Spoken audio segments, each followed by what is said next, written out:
नमस्कार, आप देख रहे हैं राजधानी लाइव और मैं हूं आपके साथ प्रियव्रत दीक्षित। तो राजधानी लाइव में सबसे पहले बात करेंगे देश की राजधानी दिल्ली की, जहां पर कोरोना अब हर दिन नए आंकड़े छू रहा है। पिछले 24 घंटों में बात की जाए तो दिल्ली में कोविड केस 17,000 के पार दर्ज किए गए हैं। वहीं 9 मरीजों की मृत्यु भी हुई है। तो वहीं आपको बता दें, कोरोना को लेकर दिल्ली एम्स ने अब कमर कस ली है और एम्स प्रबंधन ने अस्पताल में रूटीन भर्ती पर रोक लगा दी है। इसके साथ ही एम्स में गैर जरूरी सर्जरी भी बंद कर दी गई है। बता दें कि दिल्ली में लगातार बढ़ रहे कोरोना को देखते हुए यह फैसला किया गया है। दिल्ली सरकार के स्वास्थ्य मंत्री सत्येंद्र जैन ने कहा कि दिल्ली में एक दिन में कोरोना के करीब 17,000 नए केस सामने आए हैं। उन्होंने कहा कि दिल्ली में पॉजिटिविटी रेट 17% है। देश में अब ओमिक्रॉन के बढ़ते मामले जो हैं वो डराने लगे हैं। संक्रमितों की संख्या बढ़कर 3,000 के पार हो गई है। स्वास्थ्य मंत्रालय के मुताबिक बीते 24 घंटे में देश में ओमिक्रॉन के मामले की कुल संख्या बढ़कर 3,007 हो गई है।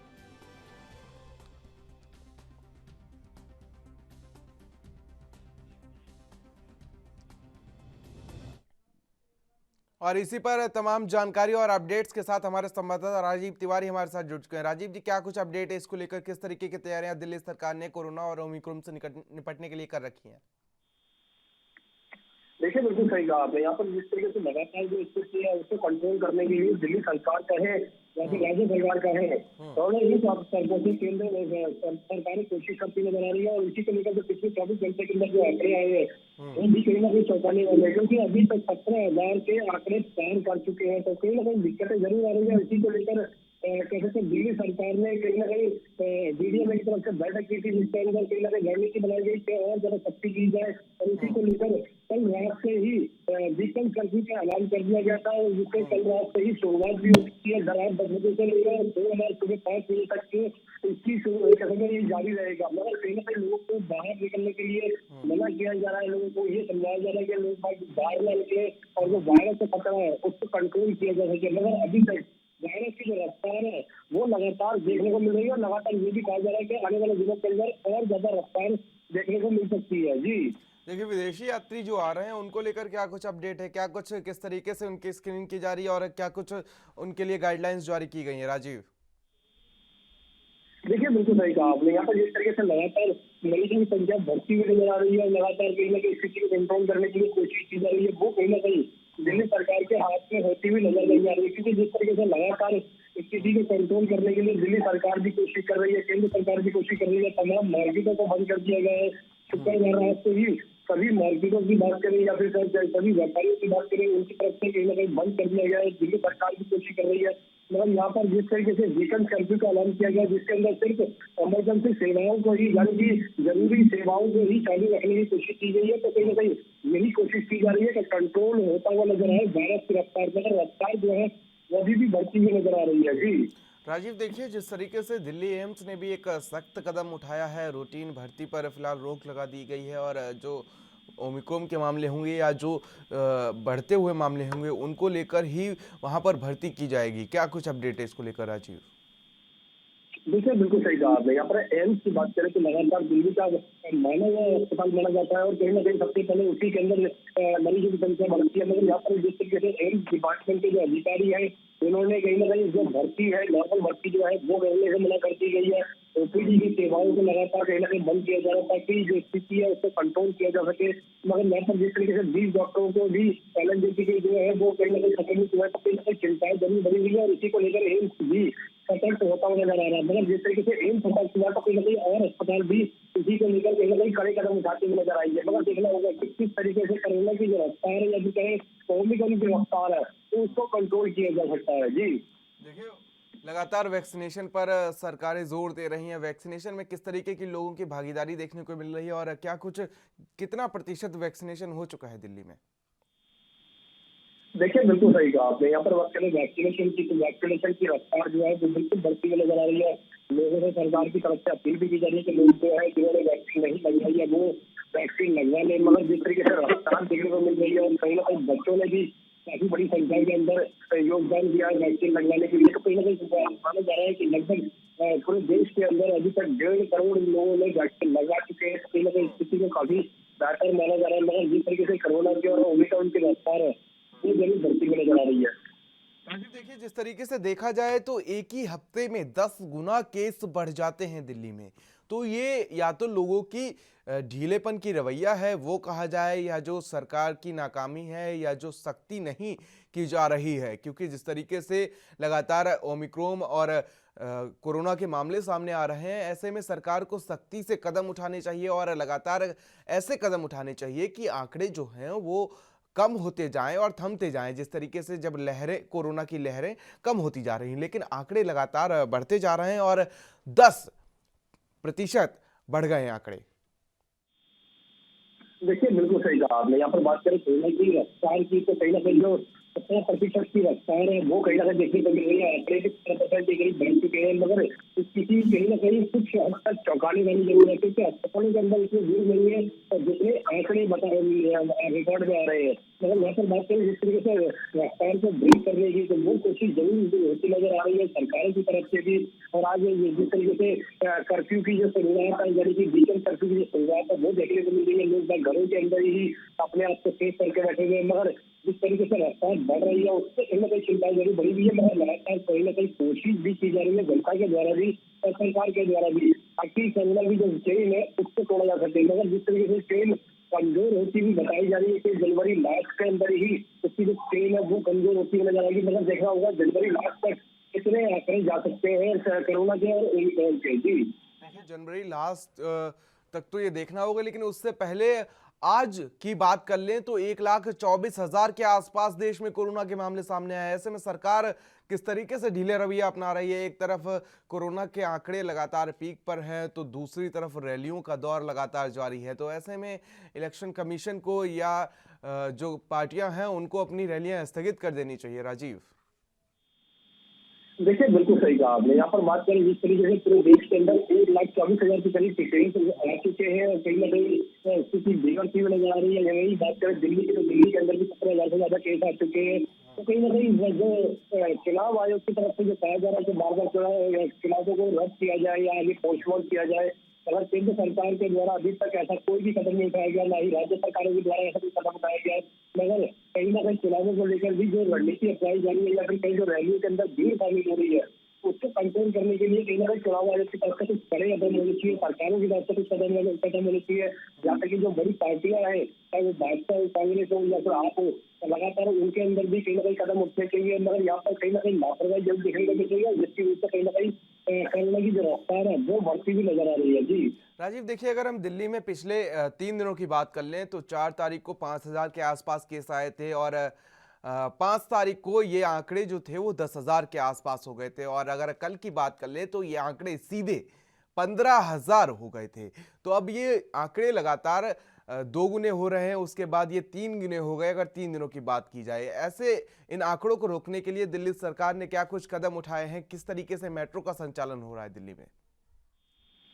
देखिए, बिल्कुल सही कहा आपने। यहाँ पर बात करें जिस तरीके से लगातार हर 24 घंटे के अंदर जो कोरोना की रफ्तार है वो डबल होती हुई नजर आ रही है। पिछले 5 हफ्ते से 1-2 दिनों की बात करें तो यहाँ पर जिस तरीके से 5,000 केस थे, उसके बाद में 10,000 केस हुए, उसके बाद में सीधे 15,000 केस हुए और आज कहीं न कहीं 17,000 से ज्यादा के आंकड़े हैं। तो कहीं न कहीं स्थिति को कंट्रोल करने के लिए दिल्ली सरकार की तरफ से जितनी भी कोशिशें की जा रही है, कहीं न कहीं उनमें भी थोड़ी बहुत कमियां देखने को मिल रही है। जिस तरीके से मेट्रो सेवाओं को कहीं न कहीं पूरी सीटिंग के साथ चलने की अनुमति दे दी गई, यहाँ तक कि डीटीसी बसों को पूरी सीटिंग के साथ चलने की अनुमति दे दी गई। मगर कहीं न कहीं जो नाइट वीकेंड कर्फ्यू को जो ऐलान किया गया है, जिसकी शुरुआत कल से देखने को मिल रही है, कल रात से ही वो कहीं न कहीं जारी है और लगातार कहीं न कहीं लोग भी घरों के अंदर सेफ हो चुके हैं। मगर लगातार कहीं न कहीं जो रफ्तार है कोरोना की या फिर कहें ओमिक्रॉन की, वो बढ़ती हुई नजर आ रही है। मगर इसी को लेकर दिल्ली सरकार की तरफ से और केंद्र सरकार की तरफ से कुछ कड़े कदम जरूर उठाए गए हैं, मगर वो कड़े कदम कितने कारगर होंगे ये आने वाला समय ही बता पाएगा। जी देखिए, वीकेंड कर्फ्यू को लेकर क्या कुछ तैयारी है दिल्ली सरकार की? राजीव, देखिए, बिल्कुल जिस तरीके से दिल्ली सरकार की माने तो दिल्ली सरकार अपनी तरफ से बिल्कुल कोशिश करती नजर आ रही है।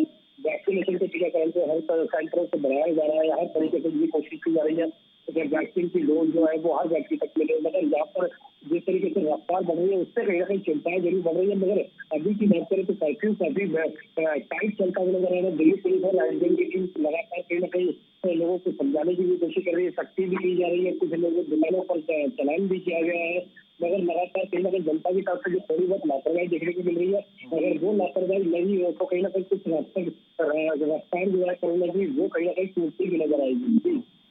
जी शुक्रिया राजीव तमाम जानकारी के लिए और हमारे साथ जुड़ने के लिए। तो आपको बता दें कि एक बार फिर से दिल्ली में कोरोना के जो आंकड़े हैं लगातार बढ़ते जा रहे हैं और लगातार जो आंकड़े हैं उन्होंने दिल्ली सरकार की चिंता बढ़ा दी है। चलिए रुक कर लेते हैं अगली खबर की और बात कर लेते हैं चंडीगढ़ की, जहां पर आज मेयर का चुनाव होगा और इसमें आम आदमी पार्टी और भारतीय जनता पार्टी में सीधा मुकाबला है। दोनों दलों के पास 14-14 वोट हैं और जिसके पास 19 मत होंगे मेयर उसी का होगा। तो वहीं आपको बता दें कांग्रेस के पास 7 पार्षद हैं, ऐसे में वह इस बार मुकाबले से सीधे बाहर है और चंडीगढ़ प्रशासन ने मेयर चुनाव की तारीख घोषित कर दी है।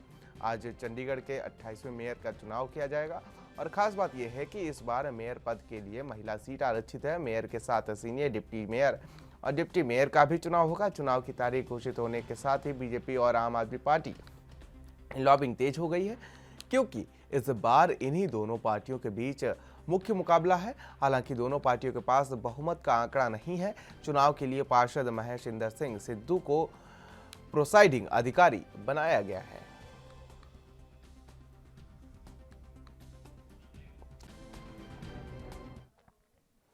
और इसी पर तमाम जानकारी और अपडेट्स के साथ हमारे संवाददाता अमित कुमार हमारे साथ लाइव जुड़ चुके हैं। अमित, क्या कुछ अपडेट है इसको लेकर? देखिए, अगर हम बात करें तो आज के मेयर चुनाव में काफी अहम होने वाला है, क्योंकि दोनों ही कंटेस्टेंट्स अपने आप को काफी स्ट्रॉन्ग दिखा रहे हैं। चाहे हम आम आदमी पार्टी की बात करें, उनके पास भी 14 सीट है, तो वहीं अगर हम बात करें बीजेपी की, उनके पास भी 14 वोटें हैं। सवाल ये उठता है कि क्योंकि इसे मेयर है और कॉन्स्टिट्यूशन में लिखा हुआ कि मेयर चुनना जरूरी है, तो मैक्सिमम वोट, ऐसा नहीं है कि मेजोरिटी ऑफ द सीट चाहिए होगी, कि जिसके पास भी दोनों में ही वोटिंग होती है, वोटिंग में कि उनका मेयर चुना जाएगा। पर सवाल ये है कि अहम क्यों इतना कंसिडर किया जा रहा है चंडीगढ़ मेयर चुनाव, क्योंकि बात ये होगी जिसका मेयर बनेगा वो इस तरह से इम्प्रेशन जाएगा कि चंडीगढ़ उन्होंने जीत हासिल कर ली है। वैसे अगर हम ऑल ओवर टैली में देखते हैं तो 14 और 12 के आंकड़े के साथ ऑल ओवर अभी तक, इससे पहले आम आदमी पार्टी आगे चलने पर कांग्रेस से एक विधायक टूट के भाजपा में चले जाते हैं, उनके एमपी की वोट भी भाजपा के, इसलिए 14-14 का रेशियो बना हुआ है। अब सवाल ये होता है कि मेयर कौन बनाए, क्योंकि मेयर बनाने का अगर हम आम आदमी पार्टी को देखें तो आम आदमी पार्टी चंडीगढ़ में अपनी जीत को पंजाब में दर्शाती हुई नजर आ रही है, और अगर इनका मेयर नहीं बनता है तो इनके जो कैंपेन पंजाब में चल रहा है चंडीगढ़ नाम पर, उसको काफी झटका लगेगी। इसलिए आम आदमी पार्टी बहुत ज्यादा एक्टिवली कोशिश कर रही है कि किसी तरीके से, चाहे क्रॉस वोट के जरिए, चाहे किसी तरीके से, चाहे अगर हम कहीं कांग्रेस के कहीं से भी किसी विधायक को तोड़ के अपने में लाया जा सके, क्योंकि आम आदमी पार्टी का मेयर नहीं बनता है तो इनकी जीत अधूरी रह जाती है और फिर से वापस पाला अगर हम चल रहे थे कि बीजेपी चला जाएगा, तो ये चाहे भले ही ज्यादा सीटें लगे हो, पर एट द एंड आम आदमी पार्टी की हार ही कंसिडर होगी। देखिए अमित, जिस तरीके से प्रदर्शन हमें देखने को मिला है आम आदमी पार्टी का इन चुनावों में, तो कहीं ना कहीं ये माना जाता है कि जो पूत के पांव होते हैं वो पालने में ही दिख जाते हैं। तो ये सेमीफाइनल कहा जा सकता है जो पंजाब में विधानसभा चुनाव होंगे। आम आदमी पार्टी का जिस तरीके से प्रदर्शन रहा है उससे कहीं ना कहीं देखने को मिल रहा है कि आम आदमी पार्टी अपने आप को पंजाब में स्थापित करने में कारगर साबित होती नजर आ रही है। अमित, बिल्कुल, देखिए चंडीगढ़ पॉलिटिक्स का इन्फ्लुएंस पंजाब में देखने को मिलता है, ये हमें मानना ही होगा। आम आदमी पार्टी इसी चीज को बार बार हाईलाइट कर रही है। पहले अगर हम कहें कि उनके तो दिल्ली की सरकार होती थी कि दिल्ली में अब हम जीते हैं, उसके बाद वो कहीं और एग्जाम्पल नहीं दे पाए, पर चंडीगढ़ में जो एमपी इलेक्शन में इनकी जीत हुई है, जीत तो नहीं कहेंगे, पंजाब में इनको मेजोरिटी मिली है, वो एक चीज पंजाब में हम कह सकते हैं कि लेबल ग्राउंड है जिसको दर्शा सकते हैं, और उसी चीज को बार बार दर्शा भी रहे कि चंडीगढ़ के लोगों ने अपनाया है।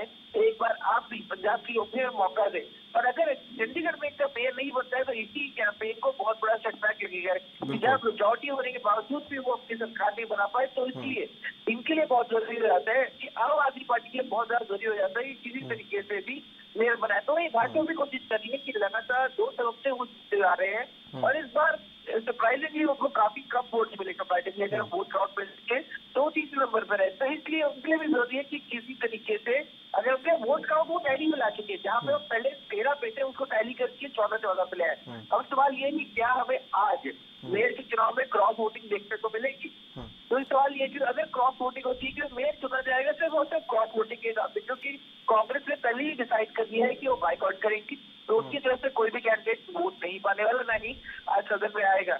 तो वही जो सिंगल अगर एक एक्स्ट्रा तरफ गया है कि वहां से जो कैंडिडेट रहते हैं वो अकाली दल के अजीत से वो भी शायद आज वोट डालने ना आए, क्योंकि उनके लिए भी सीधा ही ऑप्शन है, क्योंकि अगर वो वोट डालते हैं तो या तो सीधा बीजेपी को सपोर्ट करेंगे आम आदमी पार्टी को, तो इसके लिए वो भी पॉलिटिकली अलाइन नहीं है आम आदमी अकाली दल से।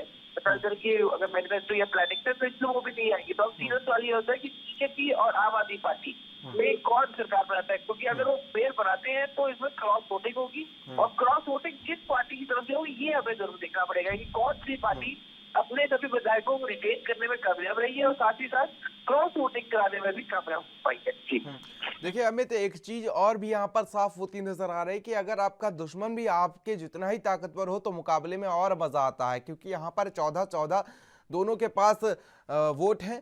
तो अब फिलहाल क्या कुछ आंकड़े अभी से कुछ कयास लगाए जा रहे हैं क्या इसको लेकर कि आंकड़े किस तरीके के नजर आएंगे?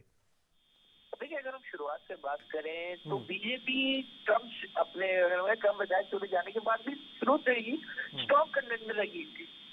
से बोलते रहे हैं कि मेयर बीजेपी का ही होगा, मेयर भाजपा का ही होगा, और उस एक स्टेटमेंट को प्रूव करने में भी एक तरह से कहीं हद तक साबित कर पाए थे। जहाँ 12 थे वहां से वो 14 कैंडिडेट यानी हम कहें कि आम आदमी पार्टी के बिल्कुल इक्वल स्टैंडिंग में लाके खड़ा कर दिया है। तो कहीं ना कहीं भाजपा जरूर अभी एक स्ट्रॉन्ग फुट पे नजर आ रही है, पर माहौल एक स्टैंडस्टिल हो चुका है, क्योंकि आम आदमी पार्टी भी अपने 14 की 14 को अभी तक रिटेन कर रखा है कि जैसी अब तक हमें जानकारी मिली कि आम आदमी पार्टी की तरफ से कोई भी फेरबदल देखने को नहीं मिला है, एक कंबाइंड स्टैंड में वो नजर आ रहे हैं। तो भाजपा भी अपने 14 वोट के साथ एक सॉलिड स्टैंड में नजर आ रही है। पर सवाल ये होता है कि कांग्रेस, क्योंकि सबसे ज्यादा अगर हम कहें कि किसी को नुकसान हो रहा तो कांग्रेस को चीजें उनके विधायकों को टारगेट किया जा रहा था। बीजेपी कामयाब भी हो पाई, उनके एक विधायक कहेंगे देवेंद्र बबला की वाइफ को, और देवेंद्र बबला को अपने में असेंबलेट कर लिया उन्होंने कि उन्होंने कांग्रेस से तोड़ की, क्योंकि काफी पुराने अगर हम कहें कि कांग्रेस के विधायक थे तो उनको तोड़ के अपने में ले आए थे। तो अब सवाल ये था इसके चलते कांग्रेस काफी ज्यादा कॉन्स्टेंट मूव में थी, और उन्होंने सीधे ही हम देख सकते हैं कि उन्होंने बाइकआउट ही करने का फैसला लिया, और उसके बाद चंडीगढ़ में भी कई विधायक नहीं थे ताकि कोई उनको इन्फ्लुएंस करके अपने पार्टी में ना ले। तो एट देन ये सवाल ये उठता है कि आज हमें क्या कोई नया करने देखने को मिलेगा, क्या हम 14-14 पे ही वोटिंग होते हुए देखेंगे, या फिर हमें कोई और नए चेहरे किसी और पार्टी से वापस भाजपा या आम आदमी पार्टी में आते हुए देखेंगे। ये वोटिंग के वक्त ही होगा, 11 बजे का समय रखा गया है कि 11 बजे के करीब हम कहेंगे कि आज के चुनाव होने। अब ये देखना होगा कि क्या सभी पार्टी सिर्फ आती है या फिर आज कैंडिडेट भी सिर्फ भाजपा और आम आदमी पार्टी के आते हैं, और इसका जैसे कांग्रेस ऑलरेडी कह चुकी है बाइकआउट करना है, तो क्या वो सदन में भी नहीं आएंगे, ये देखना होगा। देखिए अमित, एक तरफ कांग्रेस तो पहले से ही कमजोर थी, सिर्फ 8 वोट थे उनके पास, और उसके बाद एक वोट उनका टूट गया देवेंद्र सिंह बावल के रूप में जो पार्षद हैं, और उनकी पत्नी, उन दोनों ने बीजेपी की सदस्यता ग्रहण कर ली। तो ऐसे में कांग्रेस को लगातार झटकों पर झटके मिलते नजर आ रहे हैं। तो इसका असर विधानसभा चुनाव में भी देखने को मिलेगा क्या अमित? देखिए जब कांग्रेस के हम कह सकते हैं कि शिक्षा मंत्री प्रगट सिंह से हमने बात की तो हमने सीधे तौर पर बोल दिया कि आम आदमी पार्टी का जितना जोर दे दे कि चंडीगढ़ में उनकी सरकार बनी है, पर उन्होंने बोले उन्होंने सीधा एग्जाम्पल दिया वोट शेयर का, वोट काउंट का, सबसे ज्यादा वोट किसे पड़ी है। तो इसमें सबसे ज्यादा वोट अगर हम कहें कि अनडाउटेडली कांग्रेस को पड़ी है, कि 29% होने के बावजूद सबसे ज्यादा वोट अगर हम कहें कि कांग्रेस को पड़ी थी, पर क्रॉस वोटिंग के चलते अगर हम कह सकते हैं कि एक तरह से कि कांग्रेस की सरकार नहीं है। तो इस पर उन्होंने प्रगट सिंह ने कहा कि हमें सबसे ज्यादा वोट शेयर मिले हैं, हम लोग सिर्फ इसलिए आ रहे कि हमें क्रॉस वोटिंग हुई, हमारे वोट तोड़े गए। अगर वो क्रॉस वोटिंग ना होती तो हमें सबसे जो चंडीगढ़ में अगर एमसी होता वो कांग्रेस पार्टी बनाती। वही चाहे इसके ऊपर वो चीज आम आदमी पार्टी में निशाना होता नजर है कि वो चाहे जितना चाहे डिटोरा पीरियड पर वोट शेयर में सबसे पीछे रहे हैं। तो मतलब कि लोगों में अभी भी उनके लिए उतना अप्रिसिएशन नहीं है। और वही पंजाब में कांग्रेस के काम को लेकर जितना लोग अप्रिशिएट करें, जितना हम लोग काम कर रहे हैं, तो ऐसे में जो आम आदमी पार्टी का सप्लाई की पंजाब में सरकार बनाएगी वो सप्लाई ही रह जाएगा। ये जिस दिन हम कहेंगे इलेक्शन के रिजल्ट आए तो उसके अगले दिन ये स्टेटमेंट दी गई थी। तो आप देख सकते हैं कि कांग्रेस आज तक चंडीगढ़ के रिजल्ट को पोटेंशियल नहीं देख रही है। हाँ कुछ असर तो होगा अगर हम कहेंगे आसपास के एरियाज में, चाहे मोहाली की बात कर लें, बेरावती, क्योंकि ट्राई सिटीज के नजदीक वाले क्षेत्र में इसका जो इन्फ्लुएंस देखने मिलेगा। पर जो हम अंदरूनी पंजाब की बात करते हैं वहां पे शायद इसका असर ना के बराबर देखने वाले। पर आम आदमी पार्टी जरूर कोशिश कर रही है कि यहाँ चंडीगढ़ की जीत को जितना हो सके पंजाब में जाके हाईलाइट किया जाए, ताकि उनकी जीत को वो इन्फ्लुएंस कर पाए लोगों पे, ताकि लोग इस जीत का में लोग शुरू से ही चंडीगढ़ पंजाब की राजधानी के तौर पे देखा जाता है, और वहाँ के जो भी हम कहते हैं कि फैसिलिटीज दी जाती है, ये इन्फ्लुएंस या पॉलिटिकल इन्फ्लुएंस होता है, उसका पंजाब में कहीं ना कहीं तो असर दिखता है। कांग्रेस भले जितनी कोशिश कर ले कि नहीं होता, पर ये हमें मानना पड़ेगा कुछ इन्फ्लुएंस तो देखने को मिलेगा। अब इसका इस्तेमाल कौन सी पार्टी कर पाती है, ये जरूर देखना होगा। बिल्कुल, हमें तो आज जिस तरीके से मुकाबला है ये तो देखने वाली बात होगी, क्योंकि दोनों के पास 14-14 वोट हैं, तो कांटे की टक्कर आज कहीं ना कहीं देखने को मिल रही है। और जो सत्ता में है उनको फिलहाल इस बार मौका नहीं दिया गया है। तो फिलहाल हमारे साथ जुड़ने के लिए और तमाम जानकारी साझा करने के लिए अमित आपका शुक्रिया। तो जिस तरीके से आज का ये मुकाबला है और ये पूरा मुकाबला कांटे की टक्कर का होगा, और 11 बजे फिलहाल वोटिंग का सेशन रखा गया है। तो चलिए अगली खबर की रुख कर लेते हैं और बात कर लेते हैं महाराष्ट्र की राजधानी मुंबई की, जहां पर इन दिनों कोरोना महामारी के साथ साथ आतंकवादी गतिविधियां बिल्कुल सक्रिय हो गई हैं। और महाराष्ट्र के नागपुर में राष्ट्रीय स्वयंसेवक संघ कार्यालय की जैश ए मोहम्मद की कुछ आतंकियों ने रेकी की है और यहाँ की तस्वीरें भी ली गई हैं, जिसके बाद नागपुर मुख्यालय और रेशम बाग स्थित हेडगेवर भवन की सुरक्षा बढ़ा दी गई है। और संघ मुख्यालय वो जगह है जहां सरसंघ संचालक मोहन भागवत रहते हैं। इसके साथ ही कई संघ के पदाधिकारी भी यहीं रहते हैं, जिस वजह से जैश ए मोहम्मद के आतंकियों ने यहाँ रेकी की और इसकी जांच में महाराष्ट्र की सरकारी यंत्रणा लग गई है। नागपुर में कमिश्नर अमितेश कुमार ने बताया कि कुछ दिनों पहले नागपुर में जैश ए मोहम्मद के कुछ लोग आए थे और कई महत्वपूर्ण ठिकानों की उन्होंने रैकी की थी, और जिसके बाद इन ठिकानों की सुरक्षा बढ़ा दी गई। हालांकि मामला संवेदनशील होने की वजह से पुलिस कमिश्नर ने अधिक जानकारी देने से साफ मना कर दिया, लेकिन अन्य पुलिस सूत्रों से मिली जानकारी के अनुसार जैश ए मोहम्मद के आतंकियों ने नागपुर के महल स्थित आरएसएस मुख्यालय और रेशम बाग स्थित हेडगेवर भवन की रेकी की है। और ये आतंकी 1 महीने पहले श्रीनगर से नागपुर आए थे और कुछ दिन नागपुर में रुके भी थे। इनकी भनक नागपुर क्राइम ब्रांच को लगी, जिसके बाद से उन्होंने तलाश करने के लिए टीम भी बनाई गई और मामला भी दर्ज किया गया था।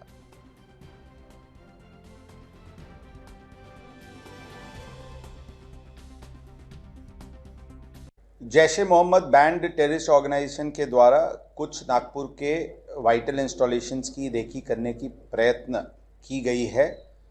ये मामला सामने आने के बाद अनलॉफुल एक्टिविटीज प्रिवेंशन एक्ट अंतर्गत गुना दाखिल किया गया है। क्राइम ब्रांच इसको इन्वेस्टिगेट कर रही है। किसी व्यक्ति को अभी तक किसी को भी नागपुर पुलिस ने अरेस्ट नहीं किया है। सर कहाँ रेकी गई, क्या है सर? ये एग्जैक्ट क्या स्पॉट्स है, क्या है, अभी ये कुछ हम डिस्क्लोज करने में असमर्थ हैं। योग्य समय पे बताई जाएगी। किस तरह की सिक्योरिटी बढ़ाई गई? जो भी आवश्यक उपाय योजना है उसको जो भी वाइटल इंस्टॉलेशन है उसको सिक्योर करने के लिए, और जो भी प्रोफेशनल उपाय योजना पुलिस के द्वारा आवश्यक है वो सब की गई है। और किसी भी प्रकार के आतंकवादी हमला अगर होता है तो उसको तोड़ देने के लिए और उसको न्यूट्रलाइज करने के लिए पुलिस दल पूरी तरीके से तैयार और सुसज्ज है। सेंट्रल गवर्नमेंट से कोई आपका ये कांटेक्ट हुआ है, बातचीत हुई? इसमें सभी लॉ इन्फोर्समेंट एजेंसीज जो भी हैं उनकी कोऑर्डिनेशन रहती है और ज़रूर रहेगी और ज़रूर रही है। इस विषय पे इससे ज़्यादा अभी मैं बोलने में असमर्थ। और इसी पर तमाम जानकारी और अपडेट्स के साथ हमारे संवाददाता मुरारी सिंह हमारे साथ जुड़ चुके हैं। मुरारी, क्या कुछ अपडेट है इसको लेकर, किस तरीके से तैयारियां की गई हैं इन आतंकवादी गतिविधियों से निपटने के लिए? जी जिस तरीके से नागपुर के कमिश्नर अमितेश कुमार ने जानकारी दी, उन्होंने साफ तौर पर कहा कि जहां पर हमें डाउट था उन तमाम जगहों पर सुरक्षा व्यवस्था बढ़ा दी गई है। अगर आरएसएस मुख्यालय की बात करें तो वहां पर मोहन भागवत रहते हैं और कई संघ के पदाधिकारी रहते हैं, और ये वहां पर जो है कि व्यवस्थाएं काफी चुस्त और दुरुस्त कर दी गई है। रेशम बाग स्थित जो भवन है वहां पर भी सुरक्षा व्यवस्था बढ़ाई गई है। हालांकि इस पूरे मामले में अभी भी कुछ बोलने में सक्षम नहीं है जो कमिश्नर है अमितेश कुमार, लेकिन जिस तरीके से बातें निकल कर के आ रही है कि 1 महीने पहले जो है कि आतंकवादी गतिविधियां यहाँ हुई थी, फोटो तस्वीरें खींची गई थी, रैगिंग की गई थी, इसे लेकर के नागपुर पुलिस ने मामला दर्ज किया है। क्राइम ब्रांच की टीम उस पूरे मामले में जांच कर रही है। जी देखिए, आतंकियों ने इस बार आरएसएस मुख्यालय को टारगेट किया है, इसको लेकर क्या कुछ अपडेट है? किस तरीके से वहां पर सुरक्षा बढ़ाई गई है और वहां के लोगों को क्या कुछ हिदायत दी गई है? मुरारी? देखिए, नागपुर पुलिस की बात करें तो क्राइम ब्रांच की लगभग 3 से 4 टीमें इस पूरे मामले की गहन जांच कर रही हैं और पता लगाने की कोशिश की जा रही है कि जो लोग यहाँ पर आए थे उनकी संख्या कितनी थी, क्या वो हैं यहाँ से या फिर वो निकल चुके हैं जो है कि नागपुर से बाहर में, या किसके संपर्क के जरिए यहाँ पहुंचे थे, कौन लोग अभी हैं उनको जो इस तरीके के ठिकानों पर रैकिंग कराए थे। ये तमाम जो जानकारियां हैं लगातार क्राइम ब्रांच जुटाने की कोशिश कर रही है। अगर सुरक्षा की बात करें तो आरएसएस मुख्यालय की सुरक्षा की बात करें या रेशम बाग की या फिर कह सकते हैं कि नागपुर सिटी की, तो जानकारी आने के बाद सुरक्षा पूरी बढ़ा दी गई है। और जिस तरीके से कमिश्नर ने भी कहा कि वो हर संभव आतंकवादी गतिविधियों से लड़ने के लिए, उन्हें मुंहतोड़ जवाब देने के लिए, उनके मंसूबों में उन्हें नाकामयाब करने के लिए हम सक्षम है और चुस्त और दुरुस्त है। अब ऐसी परिस्थिति में आके नागपुर पुलिस क्राइम ब्रांच इस तरीके की जांच कर रही है। इससे क्या कुछ आएगा ये तो कह पाना जल्दबाजी है, लेकिन जिस तरीके से ये रैंकिंग हुई है और 1 महीने पहले हुई है, इस पर भी अब सवाल उठ रहे हैं। जो सरकारी यंत्रणाएं हैं वो कहाँ बैठी हुई थी, वहां से आतंकी श्रीनगर के रास्ते आते हैं और उसके बाद यहाँ फोटो और रैंकिंग करते हैं और चले जाते हैं और लगभग 1 महीने के बाद ये बात सामने आती है। तो इस पर भी क्राइम ब्रांच से जो यंत्रणाएं हैं वो गहन जांच कर रही है। जी देखिए मुरारी, सवाल उठना तो लाजमी सी बात है क्योंकि आरएसएस मुख्यालय है, वहां पर तमाम तरह की सिक्योरिटीज रहती होंगी और सीसीटीवी कैमरेस लगे रहते होंगे। तो क्या उनसे ये चीज साफ नहीं हो पाई है कि आखिर 1 महीने पहले जो रैकी हुई है वो किन लोगों ने की है, और क्या सीसीटीवी कैमरे में उन लोगों की तस्वीरें आई हैं या नहीं? इसको लेकर क्या कुछ अपडेट है मुरारी? अगर कमिश्नर अमितेश की बात करें तो उन्होंने साफ तौर पर कहा है कि अभी कुछ कह पाना जल्दबाजी है और हम सक्षम नहीं हैं। जांच चल रही है, लेकिन उन्होंने इतना जरूर कहा कि आतंकवादी गतिविधियां, और साफ तौर पर उन्होंने जैसे मोहम्मद का उन्होंने नाम लिया कि उनके लोग थे। अब सवाल ये उठ रहा है कि जैसे मोहम्मद के आतंकवादी यहाँ आए हुए थे, अगर पुलिस कमिश्नर उन्हें बता रहे हैं तो उनकी तस्वीरें या सीसीटीवी फुटेज किन रास्तों से गए हुए थे, क्या ये तमाम डेटा खंगाले गए हैं, वो कौन लोग थे, इसकी किस तरीके की जांच हो रही है। तो ऐसे सवाल उठ रहे हैं। अब इन सवालों के ऊपर क्या जवाब होगा ये कह पाना जल्दबाजी होगी। जी देखिए, सिर्फ हम बात नहीं कर सकते आरएसएस मुख्यालय की, तमाम ऐसी जगह हैं जहां पर भीड़भाड़ देखने को मिलती है मुंबई में। तो क्या वहां को लेकर भी कुछ अपडेट है? क्या आतंकियों ने उसको लेकर भी निशाना बनाया जा सकता है मुरारी? क्योंकि इससे पहले भी मुंबई एक बार दहल चुकी है। देखिए, देश की आर्थिक राजधानी अगर मुंबई की बात करें तो हमेशा से आतंकवादी और उनकी गतिविधियों के निशाने पर रहते हैं। चाहे वो सीरियल बम ब्लास्ट देख ले या फिर रेलवे में बम ब्लास्ट देख ले, 26/11 के हमले देख ले या फिर दादर और जिस तरीके से बम फोड़े गए थे, तो हमेशा यहाँ टारगेट आतंकवादियों का रहता है। ऐसे में मुंबई पुलिस की बात करें तो संयुक्त पुलिस आयुक्त विश्वास नागरे पाटिल ने जो है कि पूरी कमान संभाल रखी है, चप्पे चप्पे पे उनकी नजर रहती है। हालांकि ये मामला जो है कि नागपुर से है, नागपुर की रैंकिंग हुई है, इसमें अब तक साफ नहीं हो पाया है कि जो ये जैसे मोहम्मद के आतंकी आए थे ये कितनी संख्या में थे और किन किन जिलों को कह सकते हैं कि महाराष्ट्र के किन किन इलाकों को उन्होंने अपना टारगेट बनाया है। ये जानना क्राइम ब्रांच के लिए काफी बेहद जरूरी है, क्योंकि ये पता चलने के बाद ही पता चलेगा कि क्या मुंबई को टारगेट बनाया गया था